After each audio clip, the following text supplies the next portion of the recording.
Thank you for giving us a platform to speak today and be heard, which we aren't getting from our representatives in Ohio. They're doing their best to ignore us. My name is Monica Hummerick, and I won't be silent.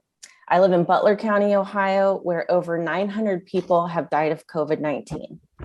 The ballot box is supposed to be a place where all Americans are equal, one person, one vote, and that hasn't been happening in Ohio. You know by now that the Ohio Supreme Court rejected the most recent gerrymandered legislative map.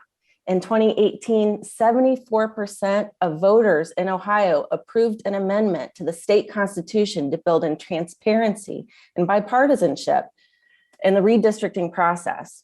This fall, public hearings were held to gather input as was written in the amendment.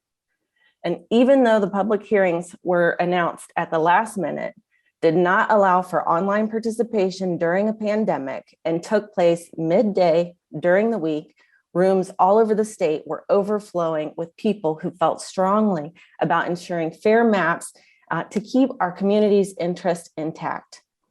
Elected politicians ignored their constituents, they ignored the public submissions, and they ignored the Ohio Constitution to try and weasel their gerrymandered map through once again. Considering how good they are at exploiting the loopholes they put in the very process they are responsible for safekeeping, we can't expect them to do the right thing no matter how many second chances they get.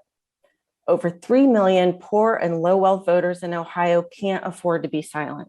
In fact, a number of bills have been brought to our state house that would limit access to early voting, absentee ballots, and ballot drop boxes, all of which are vital for working folks and our friends and families with mobility issues and immunocompromised conditions.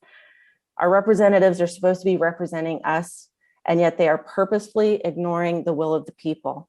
It's not right. It's unconstitutional. Thank you.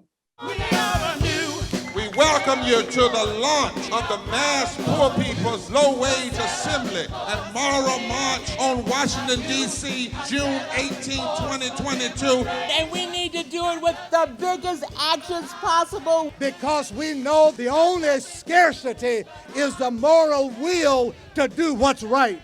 Veterans across this nation say enough is enough. My voice is just as valuable as anyone else's. We need the third Reconstruction. We have an immoral system run by immoral people. But together we fight. And we become an agent of change. We're rising up to demonstrate the compelling power that we, poor and low-income people, have to reconstruct society from the bottom up. It's time for a change. We are people of resilience.